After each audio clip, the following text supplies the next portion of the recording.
Hello friends, जय Jagannath. Welcome करुच्ची मोर channel को। आशा करुच्ची आपण मैंने समस्ते खुशी रे भल थे। आज थिला रविवार, सकाळु उठिकी टिके नित्यक्रम सारी ब्रेकफास्ट रे काकुड़ी आउ कदली किछि खाइतली। तापर किछि समय पर बाहर जाइतली, जेहेतु आम राइस फेलर आज चलता लाइन स्विंग सिटी। देन सिटू फेरिला परे मु आसिकी टिके मार्केट रे पहुँचली। संध्या बेले टिके ठंडा ठंडा लगुला, टिके सूप पीली, भेज सूप। तापर पाखे सिटी देखिली जड़े माउसी पालंग बिक्री करते। जेहेतु मते पालंगटा पसंद लगे, आज रविवार थिला भेज रे, तेणुक मु पालंग सागर 2 बेड़ा आनिकी आसती।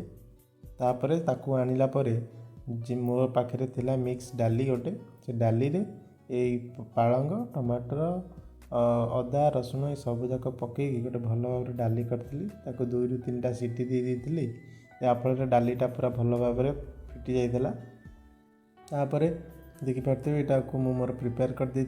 यह थिला आज रविवार डिनर। जदि आपण मानक भल लगी आप कमेंट साहाय्य जनइबे। रही जय जगन्नाथ।